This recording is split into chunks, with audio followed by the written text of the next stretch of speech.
Hello and welcome back to our podcast, Boxset Binge, the Bible from Seven Vineyard. My name is Bern, Leckie, joined today by Owen Lynch. Hi, Owen. Good afternoon, Bern. And we are enjoying our Boxset Binge journey through the entire Bible. Absolutely. Throughout this year.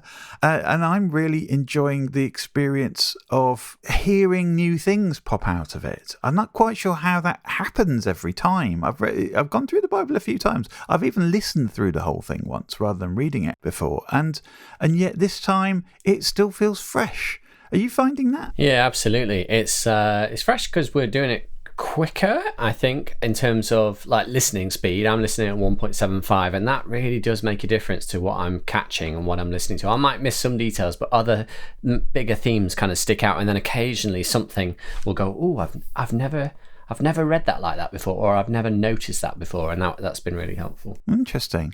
I'm part of a family. I grew up in a sort of Christian-y school and was taught the Bible in a certain way. And I noticed kids' Bibles today as well teach the Bible in certain ways that feel comfortable and familiar, I think, in our culture as the sort of stories that you expect to find when you want to tell a story. Here's a story about a good person and something they did, something admirable. So then maybe there's some moral at the end of the story. Let's not make it too complicated, especially if it's for children. Let's make sure that the teaching point is clear, and here it is in a. You can probably imagine the sort of children's Bible I'm thinking about, right? Absolutely. And Genesis is full of stories that look great in children's Bibles. They've got rainbows, they've got animals, they've got characters and things you can relate to. Now, here's what struck me going through this time. Just how weird, really, if we were being honest about it, right, instead of just looking at the stories one bit at a time, one chunk at a time, and going, who's the nice person, who's the hero, where's the moral?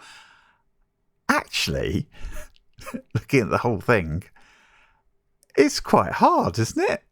Like, this is not an ordinary storybook, if I'm being honest. This is not actually. Why did it made me think? Why did I think this was a good source of heroes and morals? Because I'm really been struck in the middle bits of Genesis as the family story is starting to develop that these are awkward people. These are flawed people with failings, and that's just not the thing that we tend to emphasise in the kids' versions of the stories, is it? No, it reads more like a Roald Dahl, but doesn't it? You know, yes. A Roald Dahl there's always a bit of terror lurking around the page turn of a Roald Dahl book, or a bit of horror, or a bit of darkness around it, and yeah, there's definitely more reminiscent of that than Enid Blyton. I would have loved to have seen a Roald Dahl children's Bible. Yeah, that would have been fun, right?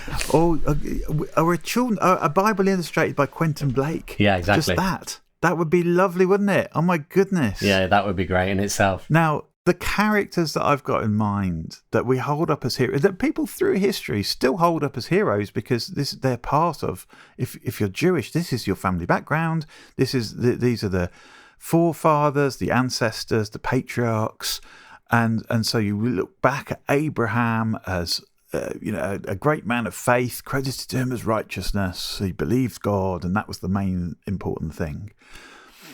But the other thing about Abraham, we saw this last time, is that as much faith as he had, he also was flawed. He told lies a lot, especially when he was in a difficult situation. Why did he lie about his wife?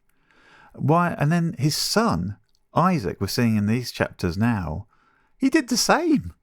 It's passed on. What's the lesson here? That flawed people pass their flaws on? Yeah, okay, yeah, I relate to that. It's just a different kind of moral from what I'd normally put into a children's Bible. And then the kids, there are plenty of stories of kids, and they're scrapping so much and scheming so much and breaking the rules about inheritances and really important things. It's like, you think you know how the world's supposed to work. These guys are just doing something, a completely different thing. So this was my big question. How are these people role models? Are we meant to copy them? What is good about what they're doing? That's a really good question. I'm not Jewish by descent, and for me, I don't really see these people as role models, partly because in my lifetime, I've learnt about them within the context of the flaws that you've just described. So for me, they don't really appear like role models, but I do recognize what you're saying. For many people, these are kind of, oh, Abraham was the father of the nations, and I do think that they occupy a very special place in Jewish history. And usually, there's that phrase, isn't there? History is written by the victors. History is written by people who are successful. But in this case, what we see here is a history of the ups and downs of this family, and the celebrations and the disasters. And I like that. I love the honesty of it. They weren't just seeing them through rose-tinted spectacles or through the lens of retrospectiveness. They haven't corrected them. They haven't cancelled them if they were bad, and they haven't airbrushed out all the imperfections. And I like that about this story. I love that. Yes, they haven't cancelled them. They've told this story. And this is what I love about it, actually, that it really does feel like a family gathering. I could think back to loads of family gatherings where people told awkward stories about each other. Yes. And maybe we didn't centre on our own misdeeds as much as the misdeeds of our relatives or our parents or our grandparents. But those stories tend to spread around, don't they? And so I guess there's that tension. Like, you want to know that you've come from a good place. But on the other hand, you want to know the reality of where you've come from as well, and I think that's really important. And I get that sense here too. I think the lens of looking through a story like this with a modern storyteller's eye to say, where is the hero and we're just slapping a different cultural lens on what was really written for a different purpose. And it strikes me the purpose here is probably to show how, even in the brokenness, and especially in relatable brokenness, stories that we can relate to as like, oh yeah, that was rubbish. God's choice to work with those people, God's promise to Abraham was fulfilled, even though what people did looked very self-centered and disorderly, and they were fragile and they were awkward with each other. There were times when that promise, it was so important, it became the important defining thing. And for me, that brings up the theme, which I think is maybe the most important theme in the whole Bible, which is the theme of redemption. The idea that we can be in a terrible place and appear to have lost our sense of everything, possibly being good, or our own sense of value and worth, or lost our sense of someone else's value and worth.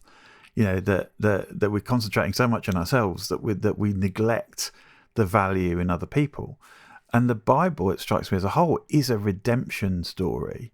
It's saying from the beginning, God values us immensely, more than we do ourselves, certainly more than we do each other.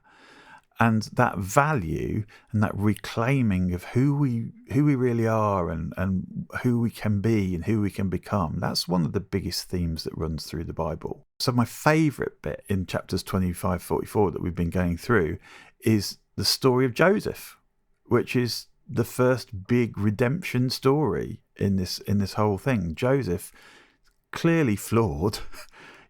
Joseph, why are you banging on and being so irritating? why are you being so arrogant? Why are you seeming to invite trouble on yourself? You sound like a talented bloke, but my goodness, what are you doing? And going from this place where he was of massive difficulty, and of course, he wasn't paid back fairly. He was paid back in the way that the story keeps telling us. When people feel wronged, they might just lash out murderously, and he just about avoided being murdered. But going from the lowest that he could have been, chucked into a cistern and sold as a slave, his redemption story is amazing. It's a story about Joseph, clearly. I think it's also there as a story for us to relate to, as saying, I can think of other people who went through that. And I'd like to think that kind of redemption is something that I could access too, if I've been down in the pit, and yet there might be a better future. And maybe that's not just for me, maybe that's for my family, maybe for my community, my society, maybe the world as a whole. I think that's the direction we're pointing in, and I love it. Absolutely. Yeah, you're right. And I think that idea of redemption, as you say, reminds me that although we've just been critiquing these characters as people like you and me, with our flaws and stuff, and we were saying that the Jews would have celebrated these people, the reality is that actually they were celebrating them with their flaws, but they were celebrating them within the context of their relationship with Yahweh, which was the name they gave for God. And that actually the focus of much of the Bible, particularly here, though I think it's just really, really clear, is God, is Yahweh, that God's relationship with these men and women was one of faithfulness in spite of their behavior, in spite of their unfaithfulness. And that's just a beautiful thing, that this it just reminds me that this story is not really about these individuals, it's about God's faithfulness to these individuals in spite of their behavior. And I think you're right, absolutely, that word redemption is a really key word in that whole relationship. And for me, that personally benefits me, because it gives me hope that no matter what mess I'm in or what mess anyone else is in, there's always hope of redemption. There's always hope of turning it around. That there's no one who's beyond hope. That there's always hope of change and redemption. And I think when we're kind of drifting along through life and we're not really kind of necessarily experiencing some of the extremes that people experience, we might not really appreciate this word redemption. But boy, oh boy, when you're in a mess, or you've been messed up, or you need forgiveness, the idea of redemption is sweet, sweet honey, isn't it? Absolutely. It's key to life. You mentioned cancelling earlier on. That's the opposite. That's the sense that when you mess up, and that might be because you've been doing a lot of terrible things, or it might just because you carelessly tweeted something that you didn't really mean, and just got interpreted wrongly. Wherever you are on that scale, there is the possibility of being shunned either by just the people that closest to you that matter to you, or by a huge group of people amplified by the power of social media. And the idea that is then the end is hellish. It's horrific. I think the hope that is offered, and actually, we point to Jesus as our source of hope in this. I do. But what's impressing me is it's easy to think sometimes of the Bible as the Old Testament was like this. It was all mainly about religion. Yeah. Don't worry, religion fans. We'll get onto the religious rules coming soon. We've got Leviticus to look forward to. Yay! And we'll have to ask, why is that there? What's the purpose of that? Let's have a chat about that when we come up to that. But it's not the foundation of the Old Testament. The Old Testament, the foundation of it is, as you say, relationship. And it's only through relationship that you find the possibility of redemption. It's only through relationship that you can find that you're valued anyway, even though you messed up. It's because you're part of a family that you're still invited to the next family gathering, right? Because of who you are and the relationship that you have. And I love this reminder. And we saw this, just reminding myself again of Luke kind of telling the story of the Jewish family with the Jewish family tree, saying, this is how you know you're part of this family, but extending that back all the way to Adam and then all the way to God, to remind us that we are part of this as well. It's not just a story for one family and one faith and one group. It's as a story for everybody. So we all have this ability to relate to God, and we all have this ability to find purpose and value that's set by Him in a way that is so much higher than I would dare dream to set for myself. And that's not just true for me, it's true for you, it's true for the people that have annoyed me, or that I think I don't want so much of them in my life, but actually they do have a value, and there are redemptive paths open to all of us.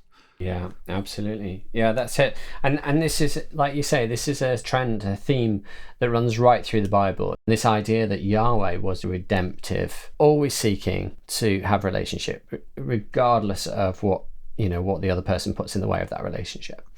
And that redemptiveness and inclusiveness is a theme that runs right through the Bible. And I think we see it in Jewish tradition to this day. Yes. And that brings up for me the question then of how do you access that redemption? If we're either feeling in a place where we need it, or we've got a difficult relationship that we're struggling with and we're not quite sure how to redeem that relationship, how to raise our view of other people, and be good at reminding each other of our value and purpose and potential and all of that. The stories that we looked at in Genesis actually speak into that, because they are clearly not stories of perfect people. They're not stories about people having to be perfect or perfect themselves, get themselves in the right place before God wants to do any business with them. They are not religious stories. Not at all. They're not. No, they're stories about people finding this relationship growing when they're just willing for it to grow, and when they're willing to go on a journey, when they're ready to be humble and go, okay, I'm not quite sure where this is going to end up, but I want to go with you. And those are the sorts of journeys. That's the sort of mindset, I think, that I want to move into more. Not thinking I need to work out and perfect everything before I get started on something, but I want to start off on the journey and with other people, and let's grow and learn as we go. And that's much more realistic. We're going to get more done. We're going to learn more. We're going to become more loving. If that's one of the things I want to do throughout the whole of my life. I sometimes get very wrapped up in process though, and did this go right? Did that go wrong? How do we fix that? Nothing wrong with that in itself, but it can't be the end of it. No. And that's how I want to be moved by this, is to let God shape me to work better and be a better colleague, or be a better friend, or be a better family member, and learn as I go. Exactly. And just picking up on what you just said there about religion, what's really interesting about this is that this all predates what we would define as the Jewish religion, because the Jewish religion was all based on the law of Moses that was given much further down the line than probably around about 400 to 500 years further down the line. And so what we see here is the relationship between Yahweh and these three generations of men, and also their relationship with one another and their relationship with their siblings, which of course in the case of Jacob and Esau, and also in the case of Joseph and his 11 brothers, there was always reconciliation at the end of those stories. There was reconciliation, forgiveness, of course, and the family was always brought back together in spite of the conflicts. And I think this is really helpful for us as we try and understand what the nature of, if you like, even the Jewish tradition and the Christian tradition that's followed that, is that actually the direction of travel is always towards reconciliation. The direction of travel, and the story of Jesus is about reconciliation. It's about bringing people together in love and forgiveness, bringing people together with their God in love and forgiveness, and those themes run right through, and it's just a beautiful theme, and in many ways it makes me ponder, just how, if you like, how Jewish is my heritage and belief. It didn't just start with Jesus, but who, by the way, was a Jew. It goes all the way back to Genesis. It goes all the way back to Abraham in terms of whose story we are, if you like, choosing to participate in, or choosing to live in, or choosing to identify with. And I just really love that about this. It's incredibly human, not at all abstract, just incredibly personal, and it's just very profound. Where we're going to go to next, we're on the eve of a struggle. But before we get into that, the struggle that will emerge as relationships kind of collapse. I'm jumping 2 steps ahead there. We're going to wrap up the story of Genesis first, which ends in quite a good place relationally, and you feel like they're set in a good place for a while. Then it's going to turn a corner as those relationships just melt away, and they're in a different situation altogether. But we'll get to that in 2 weeks. The other thing we're going to look at next week is we're going to start looking at Psalms. Because while we're looking at the story side and what we can learn through stories about God, I think it's also really good to soak in the ways that people communicated with God directly, and the ways that people's emotions and situations and thoughts and feelings all came together in these meetings with God that are crystallized in the Psalms. It's not just a songbook. It is, I think, a map of the human heart. It is a map of the whole of our emotional territory and where we meet God in different places on that map, depending on where we've been, where we are, and where we could end up going next. So I'm looking forward to that. Beautifully put, Ben. Well, I'm looking forward to it too. So we look forward to joining you again. See you next week. Thanks for joining us. Bye.